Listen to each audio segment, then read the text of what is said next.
Outlet Liquor is your place to buy a case. Stock up and save when you shop the lowest prices available every day at Outlet Liquor. You never have to wait for a sale. The more you buy, the more you save. Only at Outlet Liquor. What's your outlet?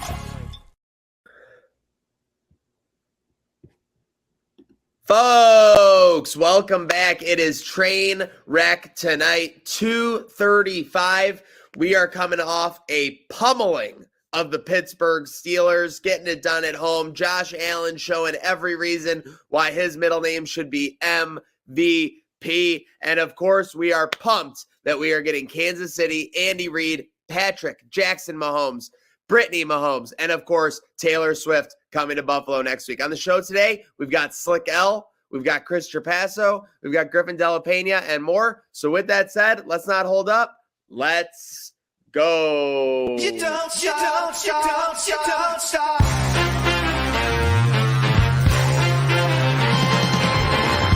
Follow me into the great unknown, where pink flamingos grow. Diet soda flows, and what you take magically regenerates. On supermarket shelves, the ovens clean themselves. You don't pay the tab till the last drop. So we all ride for nothing, 'cause this train never stops.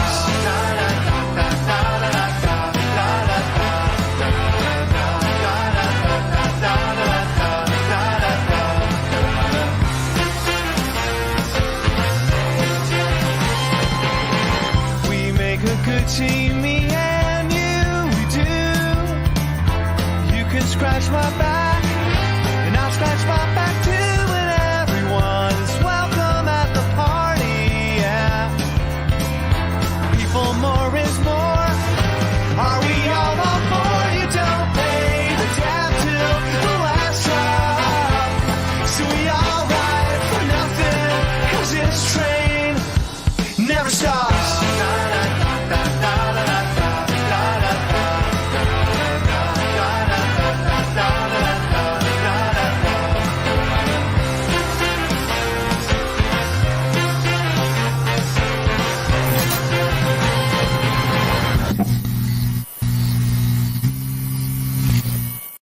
Folks, it is Victory Tuesday, January 16th, and we are Trainwreck tonight, 325, brought to you by Outlet Liquor. Obviously, I can tell you, if UPL gets a shutout, if the Bills get a big playoff win, make sure you make Outlet Liquor the place to buy a case. But honestly, if the day ends in Y, you should make Outlet Liquor the place to buy a case. George Urban Boulevard in Dubuque. Speaking of locating them, let's get him in here. We got Slick L. Slick, big win yesterday. I mean, I'm still kind of recovering, but I'm fueled up for Kansas City. How are you feeling after yesterday?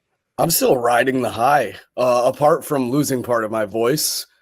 That was just spectacular. What a night. It felt like something out of a movie. It was truly special, as I've never said that before in my life. But huge win, and on to next week, one day at a time. Hey, I love you. You're a special guy in my book. So with that said, we were planning to go to the game all week. You got tickets a little early. The storm comes in. Ticket situation gets a little fungled. But you made some things happen to where you were still able to go to the game yesterday, obviously. Yeah, for sure. We worked it out. The game, the change of the game itself actually secured me a spot on the bus that I rode to the grass lot on, which is very good, and hopefully a spot secured for next week. So that's always better when you have a ride covered, all dandy, a bus. You don't got to think about traveling, except when your friend has to end up driving the bus and you think you might not make it to Orchard Park in one piece. Yeah, because I've obviously traveled with Married to the Mafia, that crew, before. Josh and Kate, obviously. They typically have a driver, so that way everyone in the party can enjoy themselves and have a good time. Talk to me about that situation. What happened yesterday? Yeah, so tentative plan was to leave Josh's house at 10:30.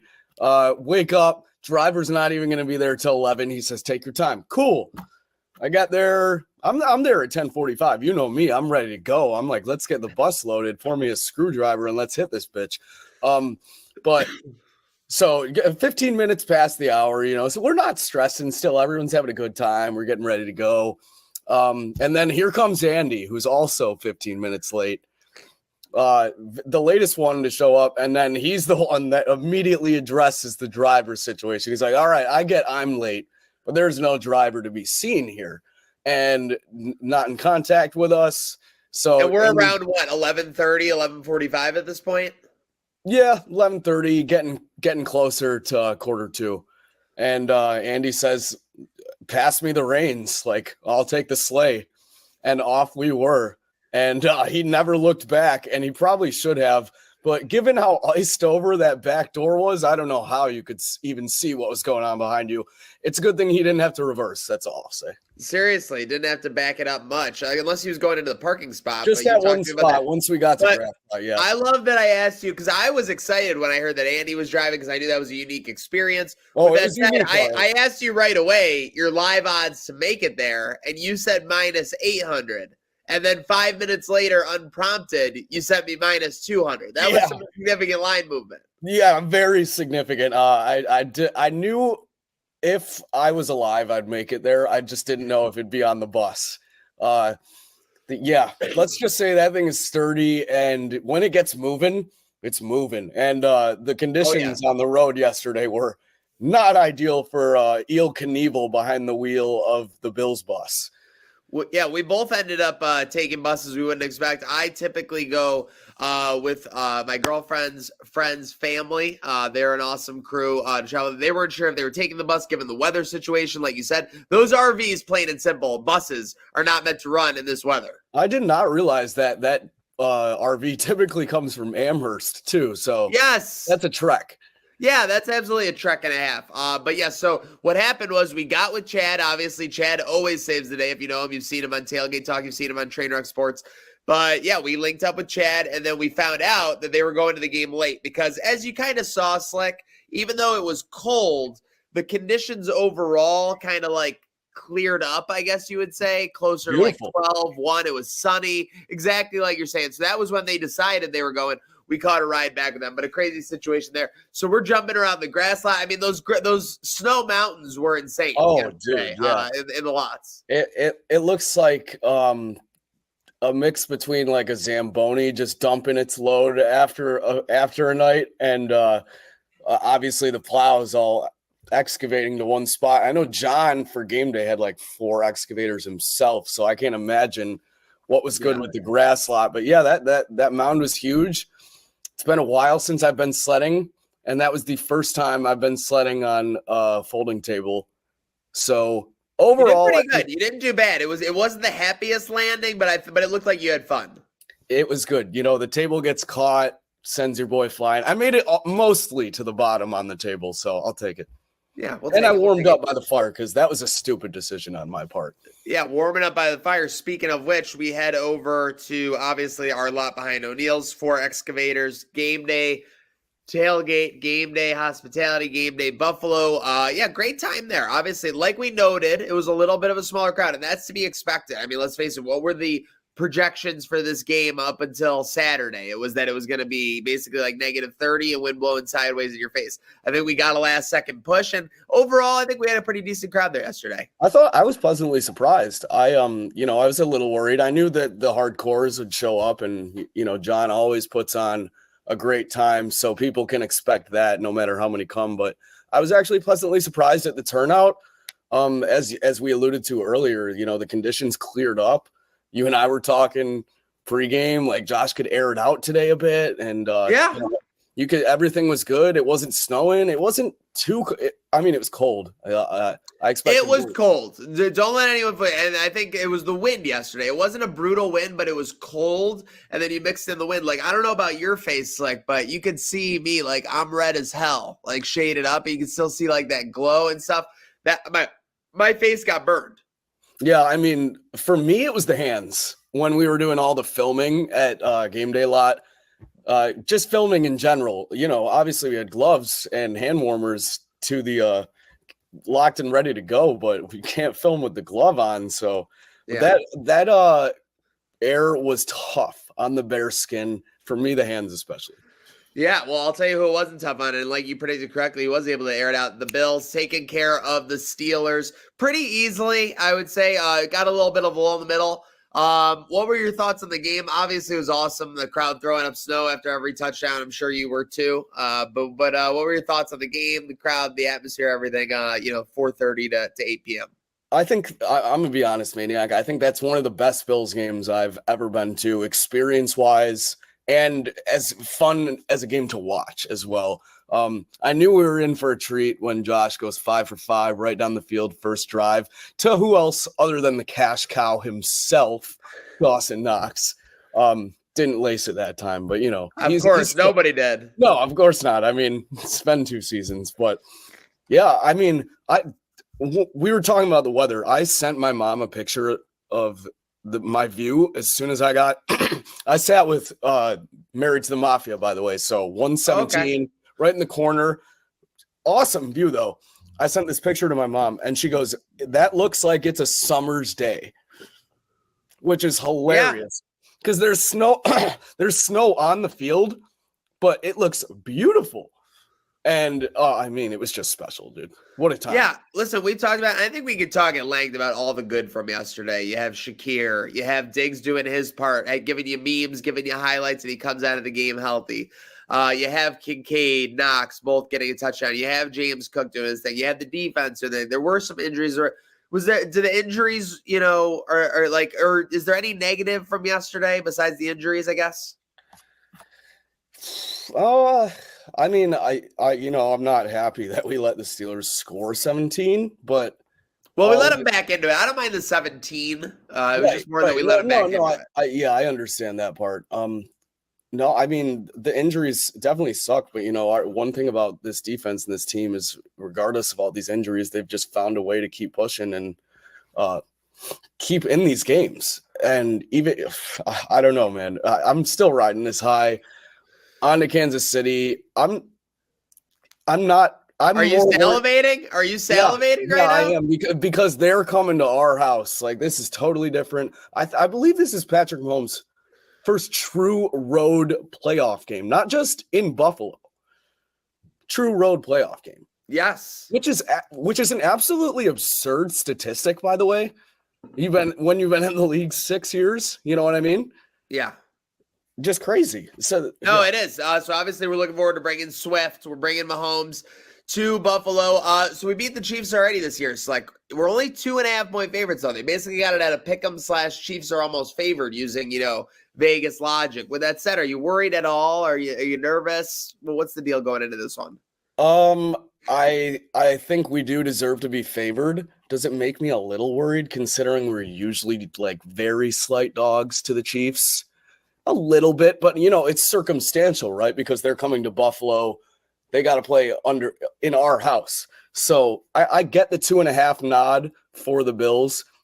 That is a bit much though, but it does make me feel a little better that we are favored by that 2.5, because it clearly shows that Vegas knows something and believes in this Bills team to go and get it done at home with Taylor Swift in the house. God damn it.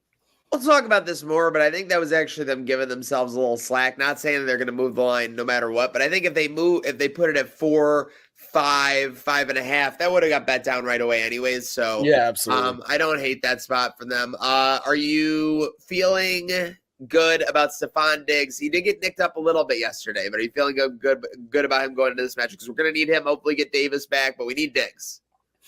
Yeah, hopefully he'll be all right. I'm not too worried. Get a little bit of rest this week. We got the Sunday late game, thankfully, getting moved to Monday night, which is what they should do. But hopefully get the rest, get some repetitions in. They should move this game to Monday night. You think so? I mean, I don't know how that would go over with Chiefs fans would be pissed for sure. But I will say that's the only disadvantage that the Bills have in this matchup is technically the Chiefs got, 37 hour head start. Yeah. Well, the Chiefs were sleeping. Yeah, the Chiefs played. The Chiefs entered their rest period at 11:30 p.m. On Saturday night. Yeah, then the Bills entered theirs on 7:30. So you're talking about a 44-hour advantage for rest, but on a short week. But we'll see. I mean, we'll see if that ultimately ends up. Those things do wear. But as we go on here on Trailgate 325. The other thing we are on the road to WrestleMania. It's like there's a lot of Royal Rumble talk. Last night we had Becky Lynch challenging, Rhea Ripley already for the title at WrestleMania, even though she hasn't even won the Royal Rumble yet. But with that said, I want to put you on the spot right now. Will Cody finish the story at WrestleMania? And I bring this to you with the blurb that Roman Reigns will not be at any of the pay-per-views between Royal Rumble and WrestleMania. Did you see that? No. Yes, that was a blurb. That was a blurb. Is that can they change that though? Of course, but it was a blurb. Okay, so it was a blurb. I'm still gonna go with yes. He finishes the story. There's a lot. There's a lot in the way. Okay. I'm just gonna leave it at that. But I think he does get it done. You have to. Like, this is the last opportunity. You cannot go on to 41 and be right back to the top of the third. I mean, we felt like we were bottom 7. I have no idea where we are right now. It's ridiculous. So do you think he wins the Rumble though? No, 0. I put him at 30-1. And then oh Jesus. Well, that makes sense, I suppose. And then he's gonna have a Cody Mania a la Kofi Mania moment if he gets there for sure. And There's no way they're gonna have him run back the Royal Rumble. I'm sorry. So then he goes and wins the Chamber or something. He wins the Chamber. He beats Goldberg. I don't know what he's gonna do. He's gonna do a bunch of shit. No, don't say that. Don't say that. Can't be beating. Anything else besides Cody? What are you most pumped up about for WrestleMania season? I think CM Punk and Rollins fire feud. It's kind of like a dream matchup. And I believe next Monday too, CM Punk is about to go face to face with Cody Rhodes. Yeah, it's a face to face. All right, Slick. Thank you for coming internet face to internet face here on Trainwreck tonight. We'll see you on the other side. But folks, stay tuned as we roll along here on TT 235. Outlet Liquor is your place to buy a case. Stock up and save when you shop the lowest prices available every day at Outlet Liquor. You never have to wait for a sale. The more you buy, the more you save. Only at Outlet Liquor. What's your outlet? All righty, folks. And at this time, it is an honor and a privilege to bring on recurring guest, friend of the train, Nate Geary. Nate, how are we doing, sir? Tuesday, Jan 16, Victory Tuesday. Tuesdays feel weird. I texted my boss, asked me to fill in tomorrow, and I'm like, hey, I can't Tuesday mornings. I usually have my sales meeting, so I can't. He's like, well, tomorrow's Wednesday. All right. Good. Yeah, no doubt. It's so it definitely throws off your entire week, and it was a holiday, so I didn't have to work on Monday either. So I'm all over the place, but it feels good because we do have a Victory Tuesday. Double negative because you used an excuse that didn't calibrate the situation, so you lost your excuse as well right away. So right off the bat. Speaking of, it's been a week of lost year. You were supposed to be joining us from Vegas. We were thinking you were going to be on the strip, maybe walking by, but got canceled. We were talking in the pre-show. Airlines, no accountability. Zero accountability, but I won't throw them under the bus too much. They were pretty accommodating. Our flight got moved 3 times, ultimately canceled, and then it was like, well, we can't really leave Tuesday. Trip was supposed to end Thursday. Trying to go down there for 2 days didn't make a lot of sense. So we're gonna try to reboot, reschedule. But I think I'd rather be on the strip right now than looking out a window with blustering cold and lots of wind and snow. But we'll persevere. We'll get by.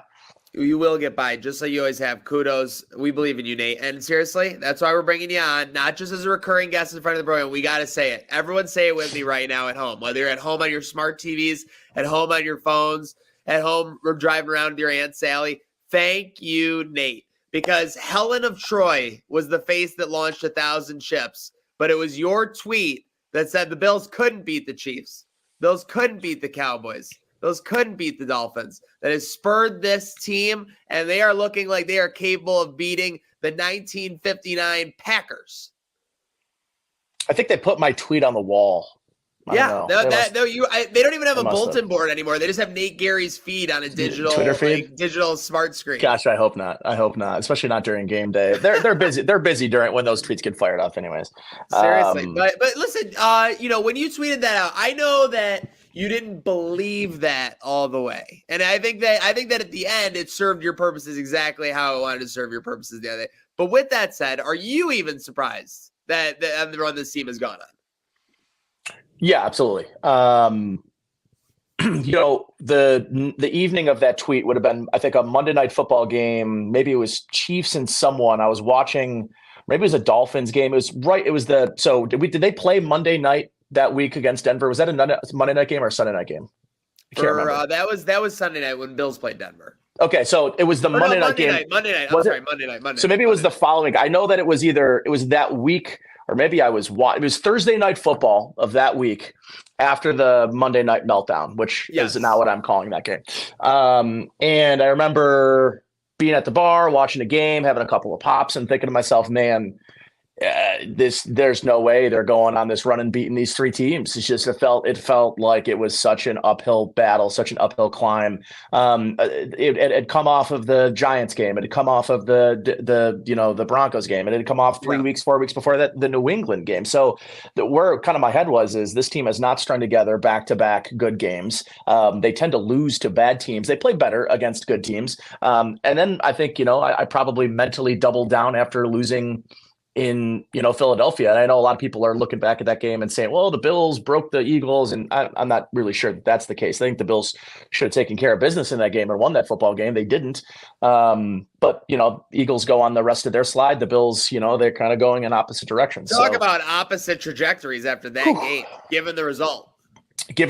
Yeah, you would think that those would have propelled each team downward and upward respectively. It did not. But yeah, I think back, and I didn't have a ton of faith that the Bills were going to be able to make a run. And it just, the recent history was kind of being used in that sense from a, I don't know, from a perspective of thinking, in the NFL, not for long, what have you done for me lately league, and what the Bills had done lately is not look like a true contender. So that changed. Obviously they squeak through LA, they squeak through New England, but they don't ask how especially when you get closer to December and into the playoffs. They don't ask how. They just have found ways to win. And then I thought yesterday they probably put together one of their best offensive performances in the last 2 or 3 months. So all in all, it was a really pretty incredible run, spurred by, I think, a lot of things, including Ty Dunn's piece. I think that really galvanized the locker room. I think it turned Sean McDermott into this, very easy to root for guy. Not that he was hard to root for before, but there are still detractors. There are still people that don't like Sean and don't think he's the right coach. I, was one of them, I think, after that Denver game. And then, like everything else, opinions change just by their opinions. I think that was the peak of the Fire McDermott mountain to where it's ever been in life. Just the cluelessness. At that point, you were seeing like you mentioned, the late game antics against the Patriots, where Mac Jones was able to drive down the field. You saw it with Russell Wilson, the zero blitz, the too many men on the field in that game. There were a lot of things, but it's funny because 8 weeks later, it's almost like that was the peak of the Fire McDermott. Now it feels like I think we're almost on like a porch overlooking like a river valley of the McDermott security, where he is at now. Obviously, a lot of good run in that last 6 to 8 weeks. With that said, I want to bring you up right now. We got injuries. We got news will obviously be coming out throughout the week, but I want to put your feet to the fire here. Where is this team on a scale of 1 to this team is going to win the Super Bowl?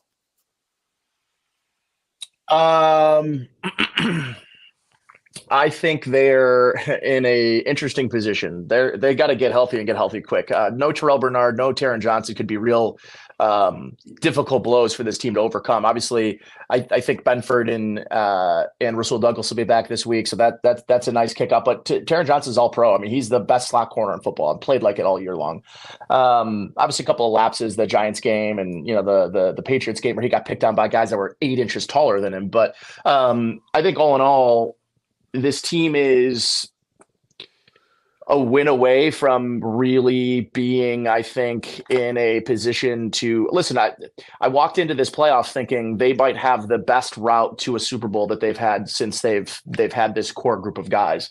No Joe Burrow. They're going to get to play Patrick Mahomes in a Chiefs offense. I know they beat Miami 26-7, but it looked like Miami gave up in that game. Were you alarmed by KC's lack of killer instinct there? That was the thing that stuck out to me most. That was a game where 2 years ago the Chiefs blow the doors off. That's who they've been all year, though. I mean, that is just who they're not scoring a lot of points offensively. This is the same team that lost to the Raiders earlier in December, and frankly it felt like blown out by the Raiders in December. So I think for me, where I sort of fall on this team is they've got two really good AFC teams, a team that they need to exercise some demons against in the Chiefs, and then a Ravens team that I think a lot of people maybe aren't respecting as much as they should. Maybe I'll even include myself in that.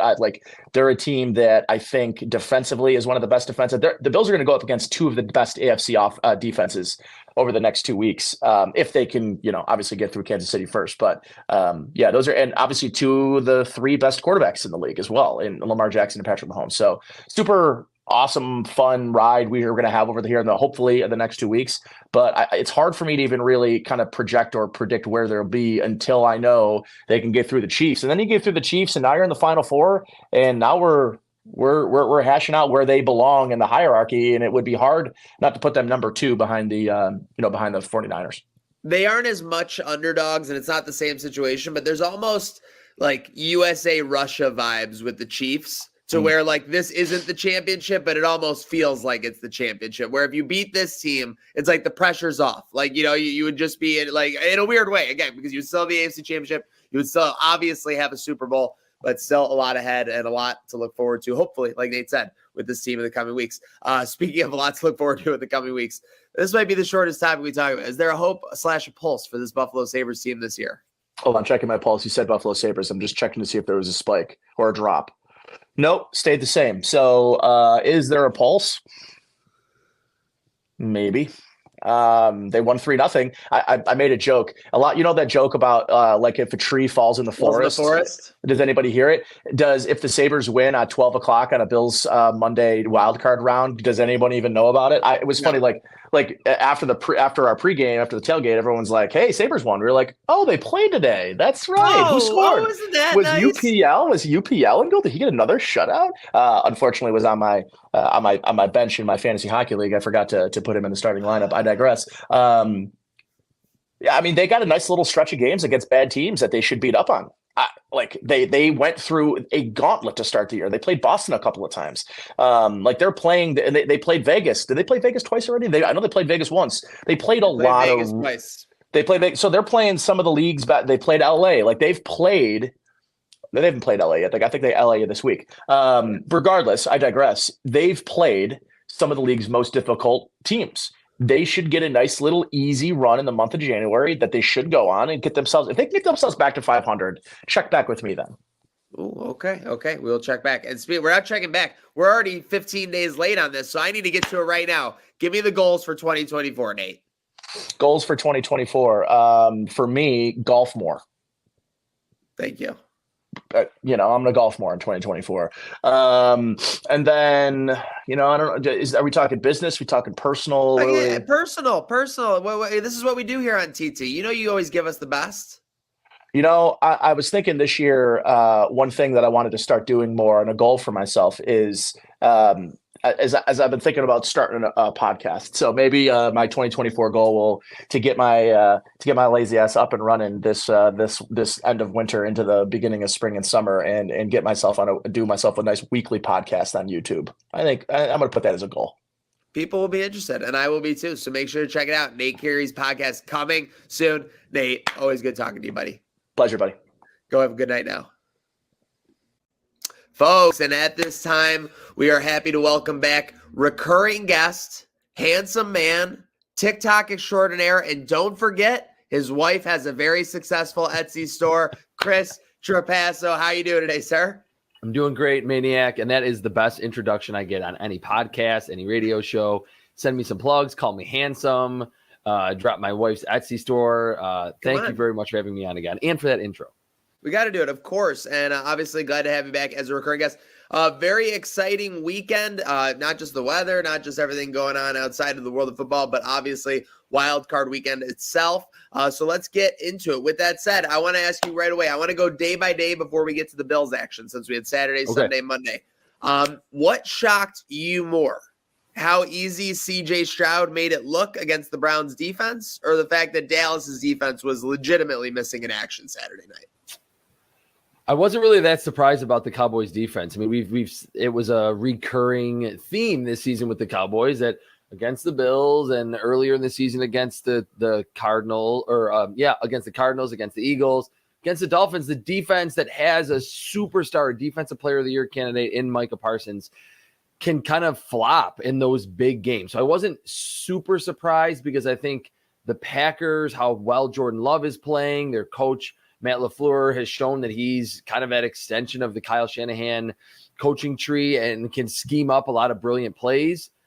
CJ Stroud averaging over 13 yards per attempt against Myles Garrett, that great defensive line, the defensive front seven, and the secondary, Jim Schwartz's secondary in Cleveland.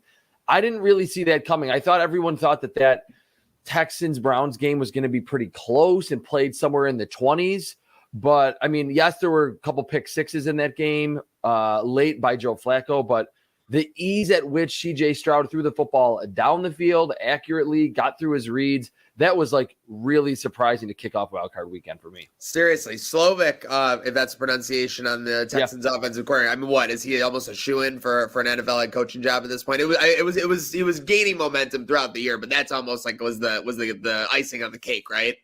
Absolutely, and it's just very quickly on this. Talked about Matt LaFleur being on the Kyle Shanahan coaching tree. Bobby Slowick is too. Like he was in San Francisco as like an assistant, worked his way up, got this offensive coordinator job. You're like, okay, first year coordinator, first year quarterback, maybe go through their lumps. And that was not the case. So I think, after we kind of made the jokes that anyone that was just around Kyle Shanahan, like Sean McVay, Zach Taylor, they were just like getting coaching jobs and maybe they weren't justified.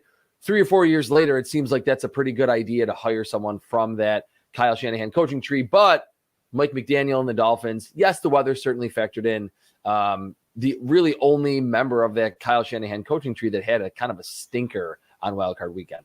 And let's get into that. Perfect segue, courtesy of my prized recurring guest, Chris Trapasso here. Let's get into Sunday. I believe it was 26-7 final score, or, regardless, it was a blowout. Dolphins only got on the board once.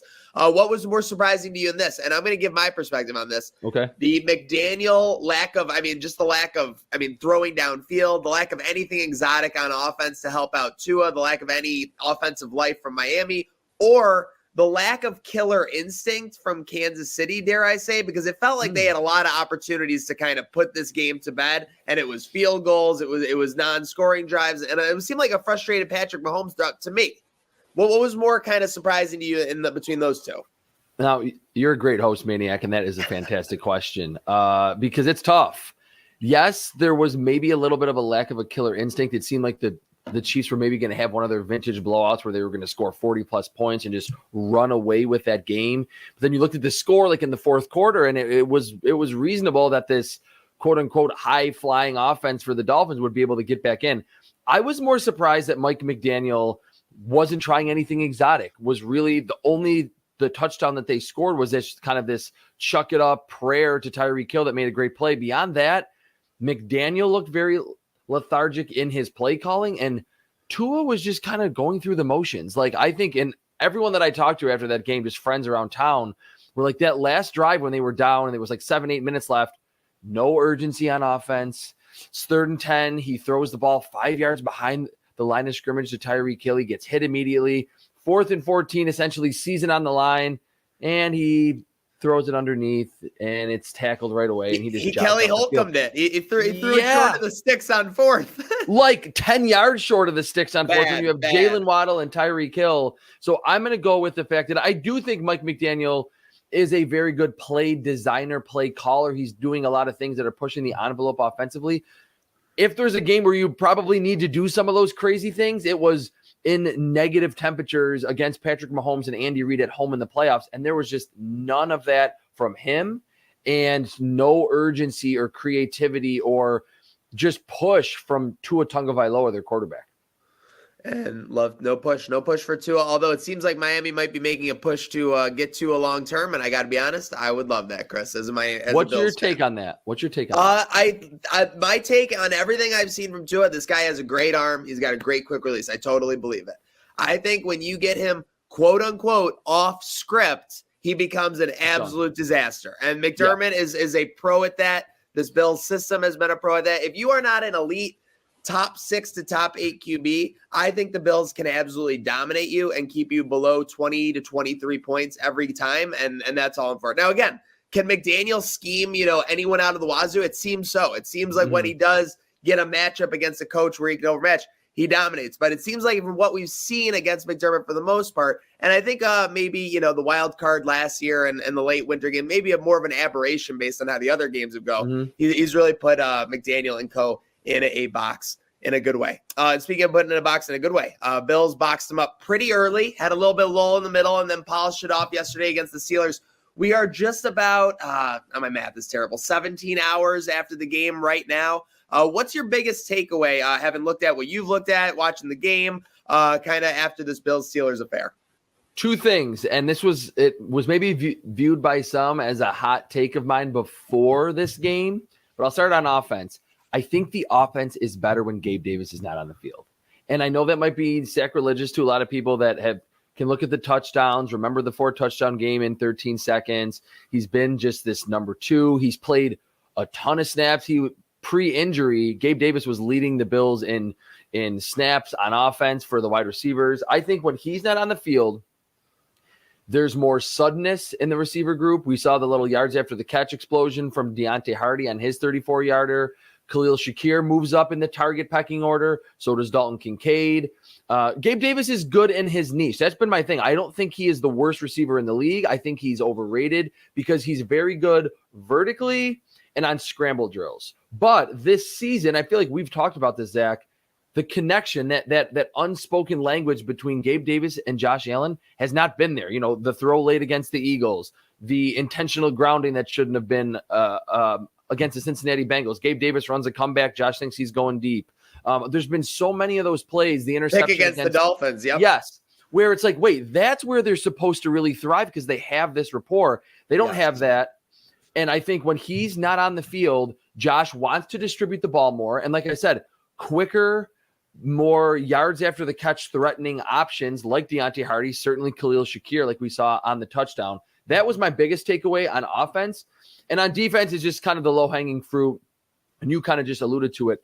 The job that Sean McDermott has done with, hey, Balin Spector's in. Oh, wait, now he's hurt. Now you have Dorian Williams, who's kind of just been this special teams guy and have been plug and play at times. At linebacker, you have 2 backup corners, Dane Jackson, Kyer Elam, who hasn't played in forever and was kind of drifting into this bust territory, has an interception in the end zone. I think the job schematically that Sean McDermott, and I'll give it to the players too, these backups and even some third string guys coming in, making plays, not being liabilities. No, they weren't facing, the 2010 Steelers with Ben Roethlisberger and Antonio Brown and company, but they did a good job weathering the storm there in the third quarter and not really allowing the Steelers to really get back into the game. And certainly getting out to that 21-point lead was also part due to how well the defense played. So the defense, it's just kind of been the theme of this team, running through the injuries, but putting new people on the field, and they're actually making plays for Sean McDermott's defense this season. It may have been an underrated performance from the defense yesterday, just because it wasn't super flashy, but you look at it, you take away the blocked field goal, likely you don't have the Steelers touchdown on that drive. And then on the second Steelers touchdown drive, I believe that was like an 8 or 9 minute drive. So it wasn't like they were getting any explosives downfield. No George Pickens like big plays down the field. Seriously, yeah. He had some words after the game. I think it didn't have as much to do with the officials as it did with his emotions. With that said, I want to talk to you real quick before we put a wrap on this game and head to divisional weekend. 4th and 1 there, and I don't even remember exactly where it was in the juncture. I am in the stands, Chris. I see Sam Martin come all the way out to between the hashes. So I haven't seen this talked about at length. If I missed it in the post-game presser last night, I apologize. Did Josh Allen straight overrule McDermott? Are they framing that this was a discussion? Because to me, watching from the stands, when I see Sam Martin come all the way out between the hashes, I believe that it's been relayed from the coach to the special teams coach that we're punting. And I see Josh Allen was the only one who didn't move away right away. And so I'm curious because a lot of people say, we want to be aggressive with Josh. We want to go Josh full throttle. McDermott's holding him back. That's often what gets said. I'm just surprised at the lack of narrative there. I'm not starting it. I'm just wondering if I missed something or what your thought was on that. No, that's a really good point to bring up. And so I was in the stands too. And the guy that I sit next to, Bob, is a super smart Bills fan. We both looked at each other and said, did Josh just overrule him? Did Josh just say I don't know if he voiced it to McDermott, if he made some motion, because the announcer in the stadium said Sam Martin out to punt for the Bills. It was a punt. And then time. I'm like, all right. And it wasn't, I don't think it would have been egregious because it was on the Bills or in the Bills territory. Yep. But it was almost like, to kind of go back to our previous conversation about the Dolphins, Josh Allen is like on the polar end of the spectrum with Tua. Like Tua's like, oh yeah, okay, go ahead and punt. I don't want that on my shoulders. Josh Allen's like, give me the ball. I'm going to do whatever I can. I'm going to get airborne and get spun around in midair if I need to, if that's what it takes to get the first down. So we saw it with those 2 4th downs late in the Dolphins game in week 18. And now maybe this was Josh overruling Sean McDermott, but they moved the chains. I don't know if they ended up scoring on that drive, but it was probably better than punting. So very interesting that Josh Allen can maybe push a little button and say, hey, look, we're going to go for this. I'm going to get the first down. And my 2 takes on this are this. First off, they are a team. So McDermott at the end of the day agreed with Josh. He could have said, no, Josh, get your fucking ass over here. Sam Martin's punting. And Josh would have had to because they're a team at the end of the day. John saw his franchise quarterback out there saying, no, I'm going to get it. And he pulled Sam Martin back. So I'm all for that. And by the way, if the Bills get to 3rd and 1, it should absolutely be 2 Josh Allen pushes at this stage in the season. It should not even be a debate. If you want to like go for a trick play, it would almost be a trick play to do anything but that. Maybe you go with like the fake sneak, like, toss it out or something, but that should absolutely be the program. So I'm happy to see they're doing it. I know we said we would do Bills Chiefs next, but I'm actually going to kind of encroach real quick here with divisional weekend. Besides Bills Chiefs, Chris, because I know you salivate on those matchups, getting ready to look at that film and everything. What are you most excited for? Which of the other 3 games are you most excited for? So like beyond Bills Chiefs? Yep. So we got 49ers, Packers, we got Ravens, Texans, and then we got what do we got on the other one? Buccaneers, Lions? Bucks Lions. I mean, Bucks Lions. I'm sorry, that's a dud. That's they might play me out of that. That's a dud. Yeah, I mean, if I'm the Lions, I feel like I just played a tougher team. Yeah. By the way, 100%, seriously, 100%. Yeah. So that one for the divisional round, and certainly if you're a Lions fan, you're excited. But there's not a ton of hype, I don't think, going into that game, despite like the underdog storyline.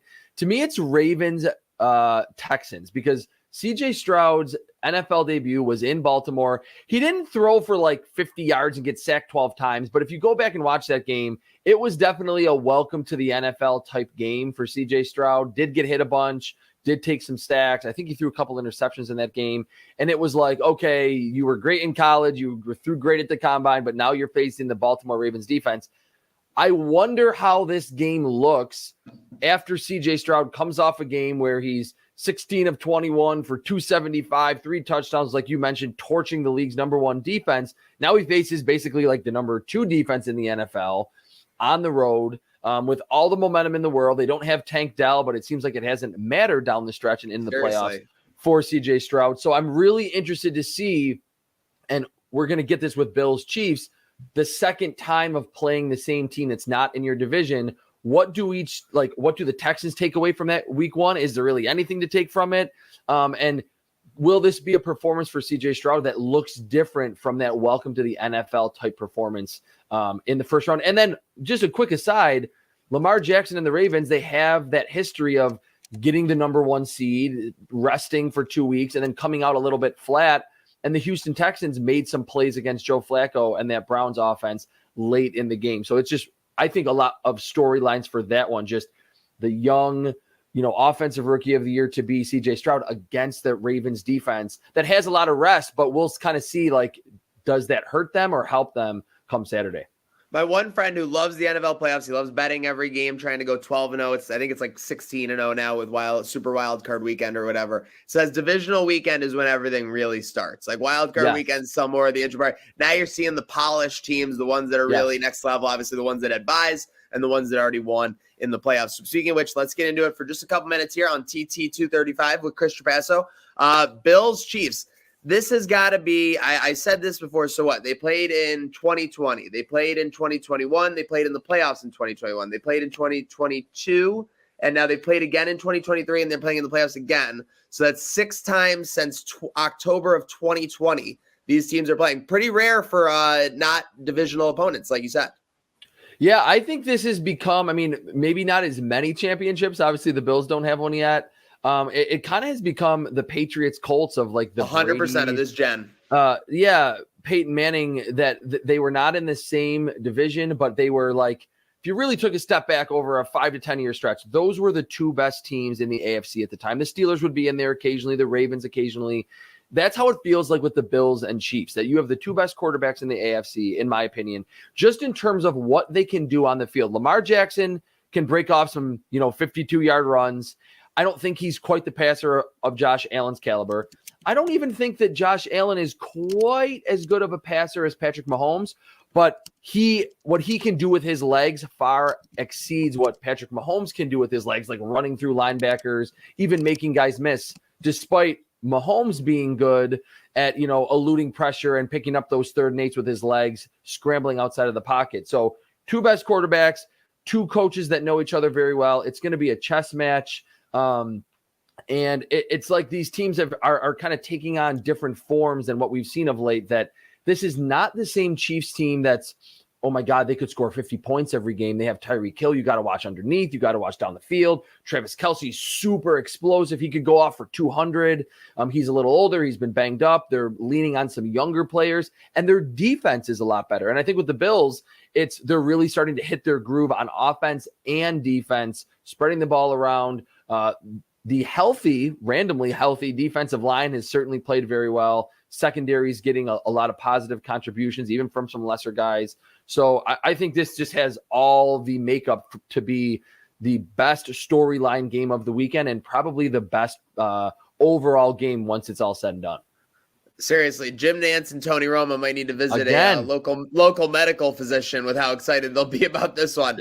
So with that said, let's kind of simplify, because obviously it's still 5 days out, and we got a lot that can happen between now and then with injury news and everything like that. So I'm going to kind of simplify. Let's go with some matchups for Bills Chiefs. You tell me in this versus segment who has the advantage, okay?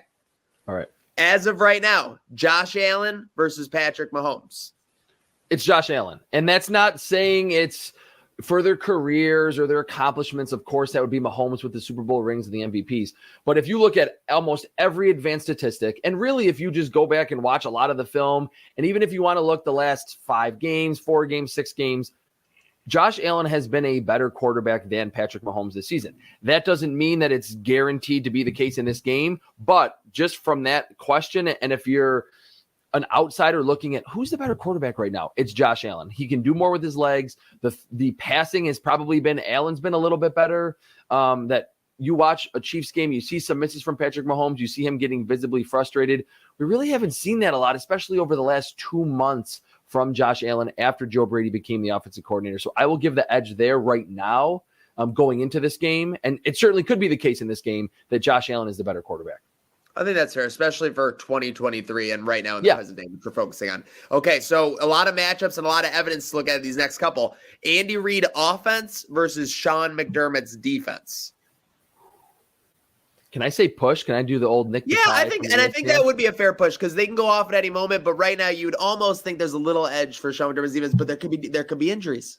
Yes, that's exactly what I was going to say. You took the words right out of my mouth. That if this was not even with Tre'Davious White, Matt Milano, no team is 100% healthy come divisional round of the playoffs.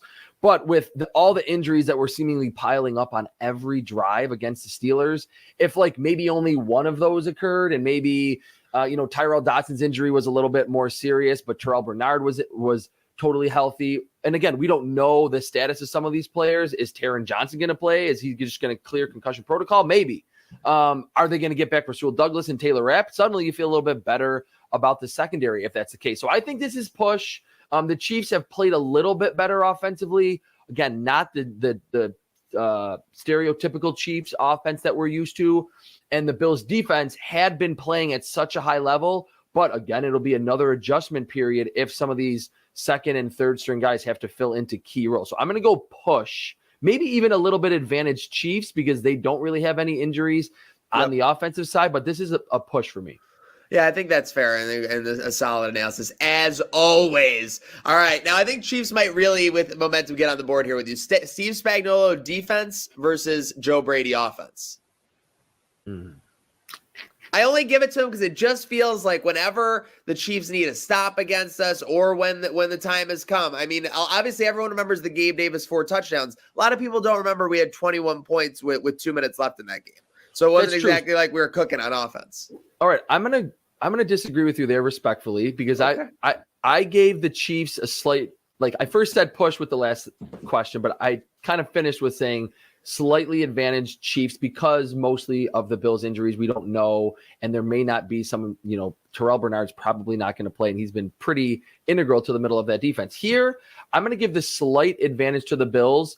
If you look at it from a season perspective, I would go Chiefs. But like we mentioned, since Joe Brady and then in this winning streak for the Bills, and I think without Gabe Davis or maybe a reduced role for Gabe Davis, the Bills are a different offense to defend against. It's a much more yards after the catch based offense. And that's been my biggest gripe the last 3 years, that there was not nearly enough yards after the catch. We saw it with Shakir. We saw it with Hardy. They even threw the ball to Andy Isabella. He didn't catch the pass, but they threw him a screen. They wanted to manufacture the yards after the catch on a high percentage throw. And I think most importantly, Josh Allen is uber confident in his arm, in his progressions, in dispersing the football to everyone. And it's 3rd and 9. Up, here comes Chris Jones. I'm going to run and get 12 yards on a first down. So I will say, certainly schematically, Spagnuolo knows what to do, but I think this is a different offense, even from what he faced when the Bills started to get on this run about a month and a half ago, or I guess a month ago,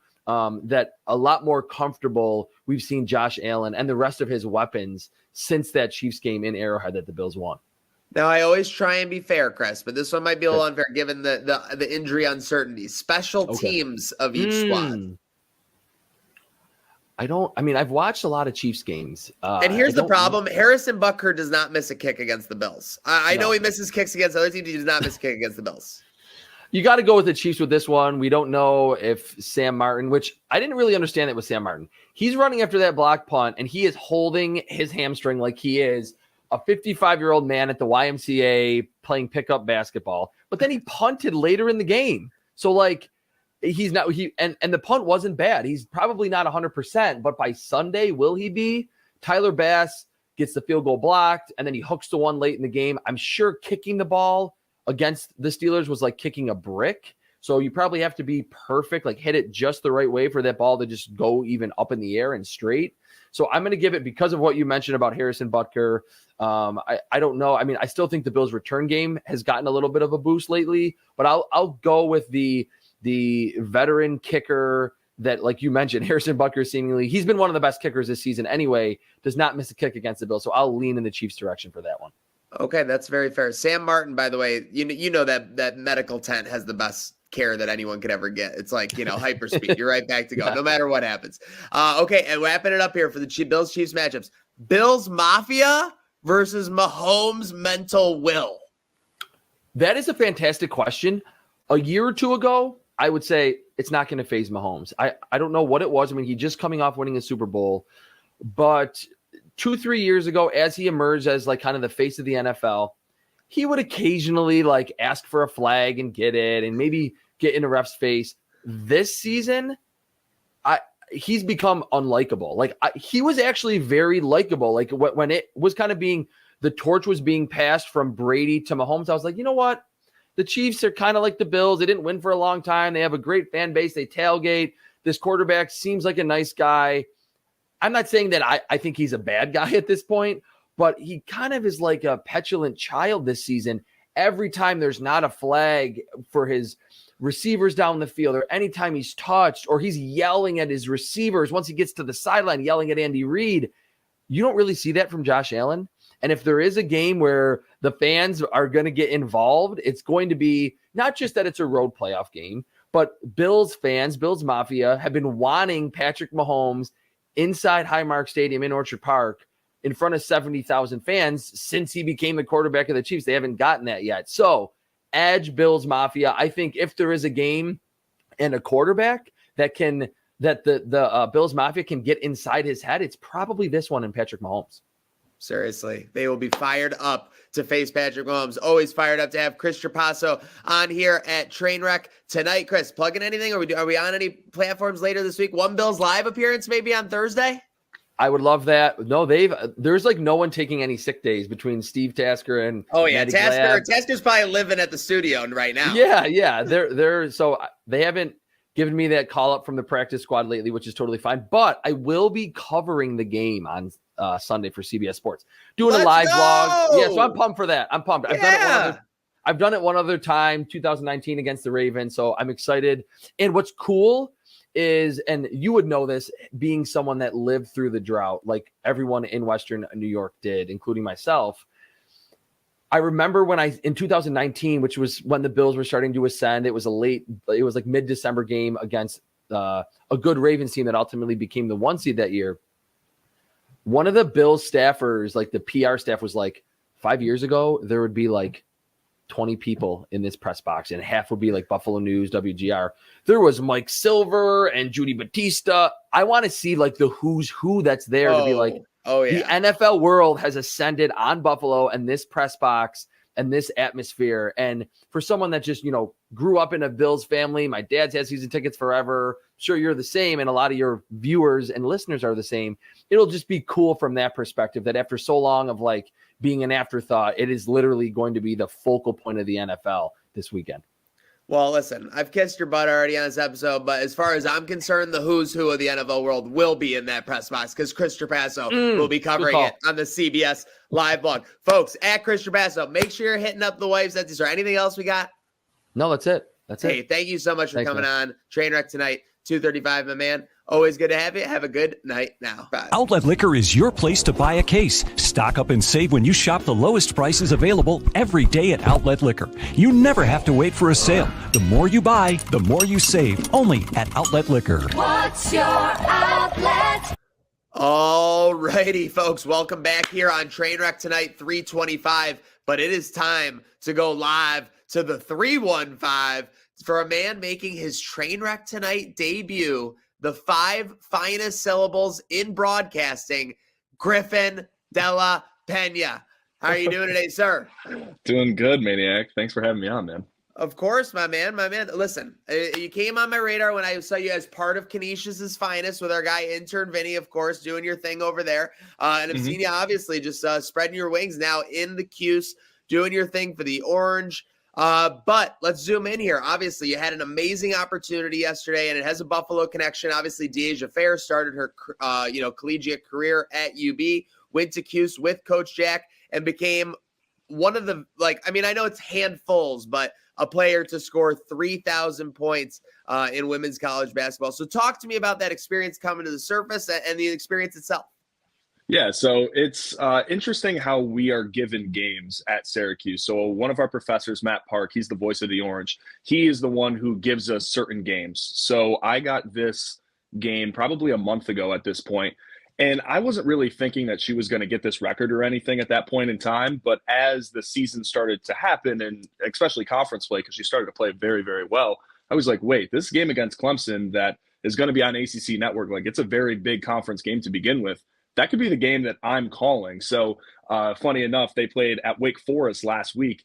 And me and my friend Kalia Butler, who I did the game with, she at that point was 36 points away. So going into the game, we're like, Dyaisha's got to go off today. Like if she gets a 20 piece, like we're feeling good, like she can do it. So she scored 21 against Wake, and we're like 14 points away. Like, let's go. Like this is going to be perfect. And the game didn't start out that way. It was a very tough start. Clemson kind of came out on the road, a team that did not play very well throughout the year, and really punched Syracuse in the mouth. Dyaisha, I think, kind of the moment, and rightfully so, right? It maybe got the little bit of a best of her. Came out took the team out of its natural vibe. Yeah, 100%. Without a doubt. 1 for 6 to shoot in the first half, 2 points. So we were like, wow, this is not what we expected. They're down double digits at half. She only has 2 points. Like, what's going on? They haven't lost at home all season long either. But then, the third quarter happens and she starts to get a 3 at the end of the half. And you could tell, like, she's starting to feel good at the end of the third quarter and then just went ballistic in the fourth. So even just being there for all of that and talking to her before and, just appreciating the moment that there's only been 15 other women in Division I history that have scored 3,000 points before her. And my call for the rest of eternity is going to be attached to her play. Like, that's just pretty crazy. Yeah, seriously. And obviously we love Dyaisha, what she's done. I could have told you, Griff, when she had single-digit points in the first half, you got to bet that second half over with Dyaisha. It's basically inevitable. By will or by skill, as they say. So we'll circle back to obviously what you're doing in the 315, but obviously all the Buffalo people want to know, you were originally, so you're scheduled to see this game, and then Bills Steelers comes on for Sunday at 1 p.m. originally. Talk me through the emotions of all that, and then Saturday, the day before it getting, postponed. I was very upset. I'm like, this is going to be horrible. The game for Syracuse starts at 2, so I can watch it a little bit before, but still, you're in meetings and you're trying to prep for a game. So I was like, maybe I'll have the live stats on. And then obviously with the weather, thankfully, everybody seems okay there in Buffalo. We didn't get it here in Syracuse, so it was kind of just nuts to think, wow, it's actually that bad just 2 hours down the road. But for that game to also then be moved, it was just a perfect weekend because then I could actually sit there and watch the game and observe and watch the Bills be victorious. Seriously, and victorious they were. So give me the take, GDP. What stuck out most now a day after the game? I think as I kind of let it set in, right? This is a Bills team that they always are going to make it interesting. You're up 21-0 and you're feeling very good. And at any point in time, especially when it was, towards the end of the third quarter there, I think everybody was kind of like, okay, what's going on? But I don't think that there was ever a doubt that they were going to lose that game. It was just surprising that Pittsburgh could sustain a drive and get some points on the board. But I also think it's very tough, and I know we're going to talk about this too with some of the injuries that were sustained. First week of the playoffs, man, and especially when you're having your impact players like Milano and Trey out earlier in the season, some of the depth of the guys that have stepped up in their places were also getting injuries as well. And I think that was something, especially now going into this home game against the Chiefs. It's all hands on deck. You need everybody for this game. And that's why he's a pro, folks. He knows exactly where we're going, left, right, or center. I saw a funny tweet. It was just like, you got to give McDermott credit. Even if it's his first string or fourth string linebacker, they at least know what they're supposed to be doing, which is definitely a credit to him. They are piling up. This is my take on a GDP, but I want to hear yours. Bills have only been massively affected by injuries when they happen in the first quarter of a game and they have to play out that second, third, and fourth quarter. I think when they get the chance to coach up that player all week who's going to be playing in that spot this year, we've been okay. That's my take on it. When I look back at the Jacksonville game when we lost players early, when I look back at that October when we lost some players, that's my take on the situation. Do you think that this is a situation they can overcome? I absolutely do. I think there's too much heart with this team, especially how they've played since that bye week. When you have great coaching, that takes a player to the next level. They're in the NFL. They're obviously great talents, but when you can scheme defensively and you're having these players, especially in the secondary too, I think that's the craziest part of all of this is coming into the year, you're seeing Trey go out. You don't know who quarterback 2 is going to be. And now you're having all of these different players, even Kyrie Elam stepping up in that role yesterday. I think it's remarkable to see the job that the defense has done with so many injuries in that regard too. You just got to keep your fingers crossed that on the offensive side, I know McGovern went out for about a play or two, but still you're looking much more solid, at least on that side of the ball. Seriously, very solid. Speaking of solid, you're a solid professional, GDP. Okay, I appreciate that about you. I love that you're lending that to our program right here on TT 325. Okay, sir. But with that said, be honest with me. Are you Billsmafia or not? Without a doubt. Okay, so you are. So with that said, are you salivating right now at the chance to get Patrick Mahomes inside of Highmark Stadium, inside of Orchard Park, inside of 70,000 fans who want nothing more than him to embarrass himself on national television? And that Taylor Swift's going to be there too. I think that's the other part that a lot of fans are really going to gravitate towards. But yeah, I just can't even, it gives me goosebumps thinking about it. That home playoff atmosphere when you've been on the road, even in the regular season too. It's like we've never had a true game when both of these teams have been towards the top of the NFL, really, in the Patrick Mahomes and Josh Allen era, where it's in Buffalo, it's in Orchard Park, and these two guys can really go at it. I feel like it's the home away from home is Arrowhead over the last few years. So having this game, I think it's going to be, I can't even really describe it yet, but I'm trying to go. That's for sure. Ooh, okay. GDP could be in the house. Rumor here on TT 325. We did ask you what stood out most against Bill Steelers. So you tell me right now, what is the biggest, it can be a position group versus another position group. It could be a player versus a player. What's the biggest matchup you're watching for this Bills Chiefs matchup as they do battle for like we said, like the sixth time in the last 4 years? I think this might not be the leader in the clubhouse, but I really want to see what the Bills defensive line can do in this game. We've talked for so many years, especially the AFC Championship game. After that game, we need linemen. We need to go in the draft. We need to get a pass rusher to try to get Mahomes out of the pocket, because when he sits there all day, you know the type of player he is. He can torch you in so many different ways. And I think there's been points this season where you've seen Patrick Mahomes have pressure in his face or get rolled out of the pocket, and he doesn't have Tyreek Hill anymore or those other playmakers that he can rely upon. So I think if the defensive line can really show up and maybe get a few sacks and even just kind of be a run stuffer as well. You think about Pacheco having the year that he's having. So also in run defense, I think that could be the difference maker. I am putting your feet to the fire here, but I'm also giving you an out with this cron, as you can see. Way too early prediction. It's early, but, I can't not predict in this situation, Maniac. So I'm going to go Bills 27, Chiefs 24. It's going to be another game down to the wire. And the Bills are going to the AFC Championship game. Amazing. I would love to see it. Paint me that picture. And we have my agent tells me we still have another minute left on our clock here on your contractually obligated appearance here on TT 325. So we're live in the 315. Talk to me. You're covering Q Women's basketball this year. Coach Jack, obviously a transformation squad. Where have the expectations gone from the beginning of the year to where they are now? This team can be in March Madness as an at-large bid. It's not like they have to win the ACC, which is one of the most competitive conferences in women's collegiate basketball. But still, I think if they continue to just pile together these wins in conference play, maybe have one more upset win.